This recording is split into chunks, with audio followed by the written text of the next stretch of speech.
Good morning and welcome to ASL's HR in 10. At 10. I'm Jason Perry.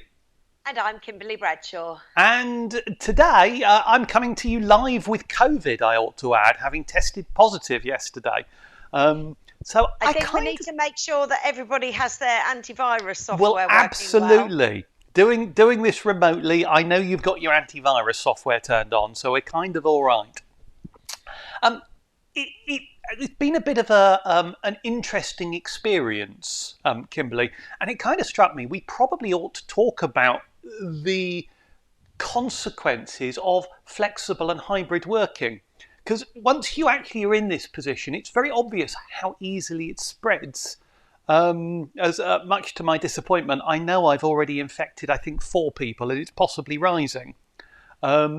And it just strikes me how easy it is to do that, and we ought to look at the work consequences for it.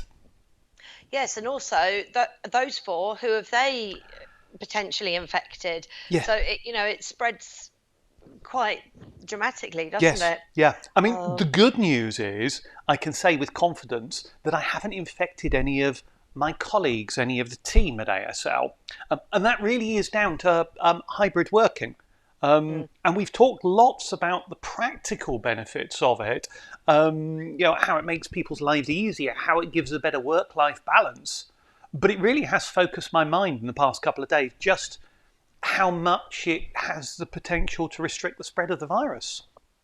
And, that speaks exactly to how important things like hybrid working, where available, are key. I mean, we know we've seen the growth and of interest in flexible working, but this has got to be a huge benefit to organisations, aside from all the other benefits of making sure people aren't always in together and spreading the germs. It's not even just COVID. I mean, I can talk about that. From my point of view, I felt a little unwell on Friday, and I did a lateral flow test, and it came back negative. And I was relatively confident. In fact, I was hugely confident, therefore, I didn't have COVID. I went about my life as normal because I wasn't ill. I had a minor cold. I became more unwell over the weekend and kind of thought, okay, the joys of hybrid working. I'm not going to go into the office on Monday. I can work remotely, and I will. And it wasn't, as I say, until yesterday morning when my daughter became unwell that we all did a test and tested positive, and I suddenly realised the wisdom of that decision. So have you got the plague cross up? Well, I have decided we should paint it on the front door. We do now have 3 out of 4 of us in this house now infected, and equally somebody I was with on Saturday seems to have caught it from me. So it's very striking how fast it spreads, even when you think you've taken precautions. Yeah, and I think also, going back to the hybrid model, the other organisational benefits we've talked about a lot over the last weeks and months, but we know that people largely want flexible options, and if you put that in your job advert, then that improves your response rate at a time when there are more jobs than people, it seems, but also it can help improve your diversity. So people that can't necessarily come in to work for whatever reasons, if they can work more flexibly in a hybrid model, then that's going to be all power to you in a number of ways. Yes, and there are a huge range of benefits if you can get it right and engage with your people. And I think the big one is that whole employee engagement, which I know is yours and my favourite phrase, but it's kind of, as I see it, caring about your people is important, but them knowing you care about them is more important. And it's that whole perception matters more than reality. And if they believe you're the kind of employer that looks after its people, that puts their welfare first, you're going to get much better candidate attraction and retention. It makes such a difference. And the other thing that flows through that, really, really important to most businesses, it equals more profit. If you have people engaged and tuned in and more productive, that really hits the bottom line, doesn't it? It really does. And I know ACAS did a research piece not so long ago. I think they made 50 telephone calls and that went through their national helpline. And so they were using that, which, isn't necessarily the hugest base for data, but they would, basically expounding exactly what we've been talking about, that, it has huge benefit for organisations. And most people know that they have the right to request it. So that's making me think about mental health, because obviously mental health and balance of work life has been a key thing. And I'm not certain if you noticed the recent research from a company about the increase in employees being off for mental health. If I just check the statistics, so the poll was of nearly 6,500 workers, and 47% said they would be uncomfortable talking to their employer Yes. about their mental health, which, I know that resonates with so many people.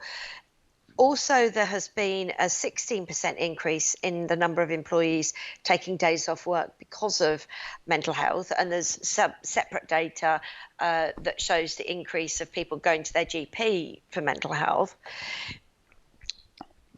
Over 35% said that they'd taken time off because of their mental health, which compares with just 30% last year. But what's interesting, and I'm glad you've got all the stats. Stats, yeah. I've got COVID brain, is how I'm describing it. I've got no excuse. I'm glad you've got those. But what's interesting is even with all of those figures going on, and we know, as you've rightfully said, people are nervous about talking about it, there still is some kind of stigma attached to it, and people don't want to be the person with mental health issues and admit to it. Yet we equally know that the number of days that people are taking off for mental health is actually going up, and the degree of support companies are providing is going up. So it's getting much better, isn't it? Yeah, but in what that's in light of, sorry, let me start. Sorry. I'm catching your COVID germs over the Turn your internet. antivirus protection on your computer, it'll be fine. Just check it quickly. What troubles me about those statistics is that is set against an environment where there's been a 26% increase of companies providing mental health first aid. Yes. And putting wellbeing policies in place. And, what that said to me is it's not just good enough to do those things. It's got to be cultural. Yes. Back to our favourite employee engagement. You've got to make it okay for people to talk about these things. It's such a personal thing. When people ring in sick, if they've got mental health, they're not going to say, oh, I'm suffering from depression or anxiety today. They'll say, oh, I've got flu, or I've got a tummy upset or something.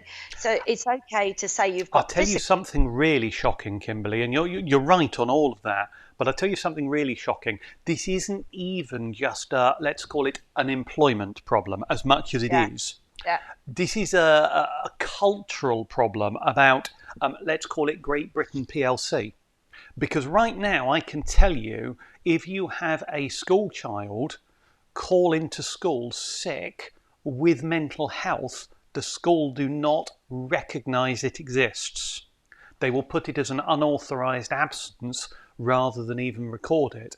And that is shocking. And if that's what's coming out of the state sector, the public sector, where this should be known, it isn't surprising that employers are lagging behind if that's the kind of lead that is created there. So you're right, but the problem is actually much bigger. Yeah. But at least organisations can start leading the way, yes. even if the academic sector won't, because, it's as debilitating as any physical ailment, if not more so, actually. So, as you know, it's a subject that I'm very passionate about. and I could talk for about 3.5 years on that. But shall we? We've got about a minute left, haven't we? Is it We worth could. just having a quick look at diversity, or is there Let's something let's else have a that you quick want to look talk at through? diversity because again, there's a bit of a pattern there, isn't there? Um, Yeah. some of the things that I've seen really caught my interest is that those organisations, and there's some quite good stats which hopefully you've got to hand because again, I've got COVID brain.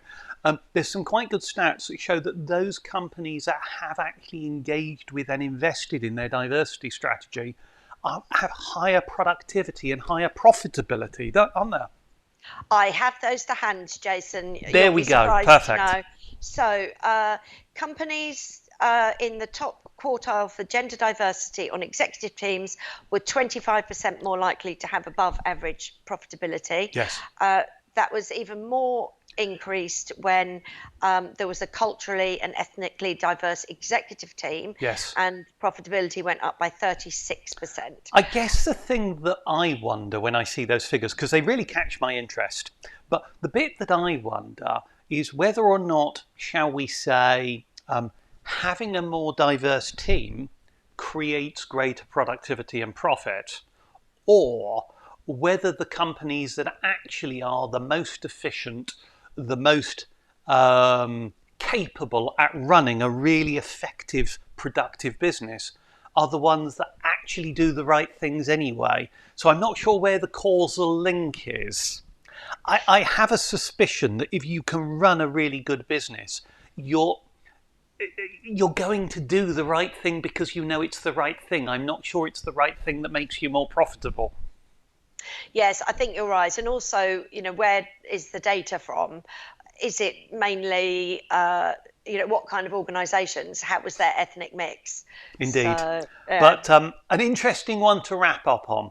Kimberly, this has been HR in 10. I should have called it COVID in 10 this week, I feel. But anyway, hopefully next week I will be back with you in full health and no longer feeling like this. But, we've talked for 10, so we'll wrap up for this week.